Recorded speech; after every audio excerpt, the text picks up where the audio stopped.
Precinct 4, Officer Vassal. Hi, yes, sir. I have a question for you. I'm going to speak to a watch commander, please, on an issue that I have. Okay, what's going on? Are you a watch commander? No, sir, but I got to tell him what's going on. Okay, I have an issue. I saw somebody get assaulted, and I need to have some questions answered, please. So if I need to talk to the watch commander, I'll hold, because I can't have them call me back. I want to speak to somebody now, please. What's the call you're referring to? It was an assault. I know that, but what was the call? Where at? It happened in Pikesville. Well, what's the address? Were the police dispatched? They were. What was the address? Do you know? I don't have the address off the top of my head now.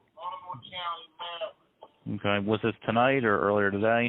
No, it happened in 2020. It looks like. What was that? I'm sorry, I couldn't hear you. It happened in 2020. And so what my concern is this, is that they, the police officers in your police department approached somebody's home, violating the Fourth Amendment, okay? And so they went hands-on, and I don't understand how that is legal. Like, I don't understand how and what process that they were acting under authority to do that. That's my concern, okay? Are you involved in this case, or? 100%, yes. Well, I mean, are you were you the arrested subject or no? No, family member. And okay. But that's actually, I'm not trying to be rude, that's actually irrelevant. The legal application is this, that they went to her home and pulled her out and slammed her on the ground, that old lady, right? Well, that is a violation of the Fourth Amendment, which means they lose their authority as a police officer, right? And so that's also a castle law doctrine violation. I just don't understand how that was allowable to happen with your police department. Allowable to happen with your police department, and what has happened since. I mean, was there kind of a discipline that came down from that? I could direct you to our internal affairs division. You can talk to them about that. Sure, but internal affairs is not who I want to complain against. It's internal affairs is administrative, not criminal, and so that's not who I want to speak to. I don't want to speak to about internal affairs. I want to speak to somebody who's a law enforcement officer, and I want to speak to somebody tonight. I am a law enforcement officer, and I'm speaking to you right now. Okay, perfect. And your name and badge number or your ID number? Officer Vassal. Vassal, okay. 4910 is 4910. Yeah. Okay, perfect. And so if I'm calling about a federal complaint or federal crime, right? It's Title 18 U.S. Code 242. That's an arrestable offense. And so are you going to make an arrest on that, behind that? An arrest on who? Give me 2 seconds. I'll get his name. The officers that were involved. It's ridiculous. There's 5 of them. You have to give me more details about which case you're referring to. Okay. Yeah. Give me 2 seconds and I will. Do you have like a report number or something? No, I don't. I just saw and I found out she's my cousin. I found the video on YouTube. Okay.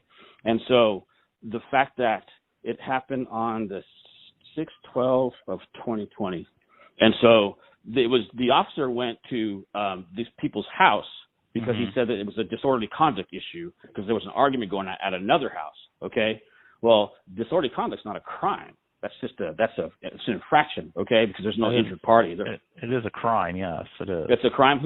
So disorderly conduct is a crime. Then who's the victim? Who's the injured party? The victim can be anybody. It can be a passerby who's observed the activity. Understood. And so, sir, with all due respect, I promise I'm not being disrespectful, but the definition of a crime is there has to be an injured person, there has to be damage to property, or there has to be a felony in the presence of a police officer.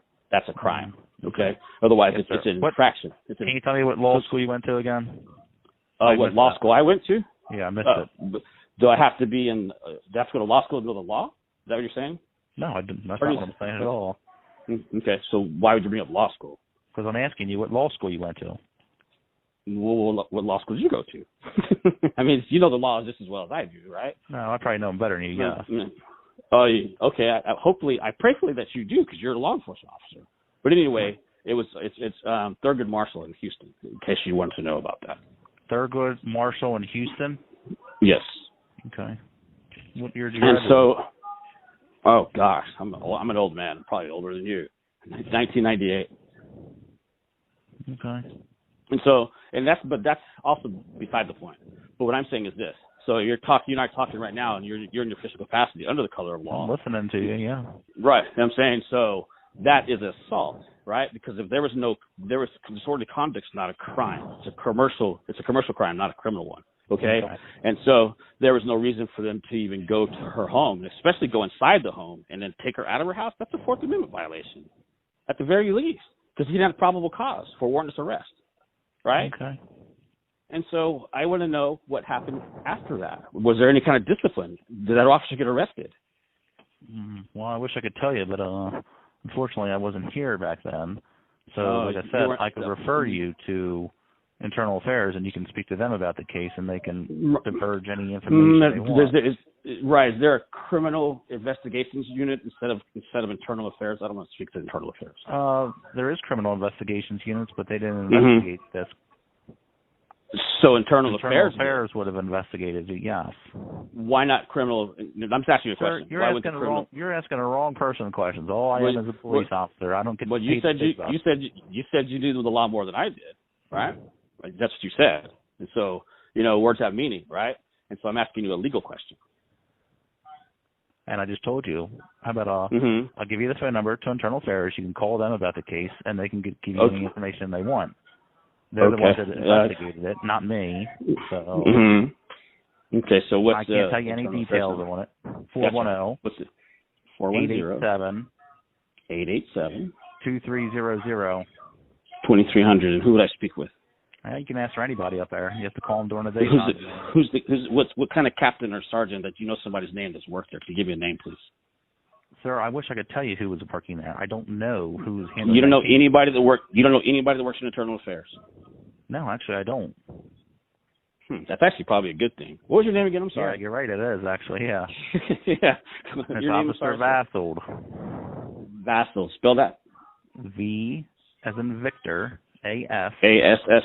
No. 1 S. O-L-D. And what is your name? O-D. Concerned citizen. And so. So if you're a concerned citizen, you're going to hide behind a concerned citizen instead of putting your name out there. You're going to be like that.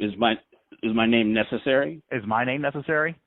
Yes, you're a public servant. If I ask you, you have to give me that information, because otherwise it's the title of McNeely versus U.S., which states a public servant who holds information from the public is guilty of fraud. That's the federal case on that. I can do it the easy way and just look up all your phone numbers here. Yeah, absolutely. Go right ahead. 469-920. I'll do some background on you. Sure, go ahead. 5859. Yeah, I see it. Thank you. You're welcome. And while you're there, check out my 15 million views on YouTube too. To check that one out as well. Well, if I knew your name, I would. Well, you just found it out. You saw my phone number. Come on, dude. It's not quantum physics. You're an officer. You're not an officer. If you want me to watch your YouTube videos so bad, you tell me your name. You know what? You're a police officer. You have my phone number. You can do the investigation. You're right. I could. If I cared that much. All right. Well, see, then why'd you ask? That's why you gave my name, because you don't care. Have a good night.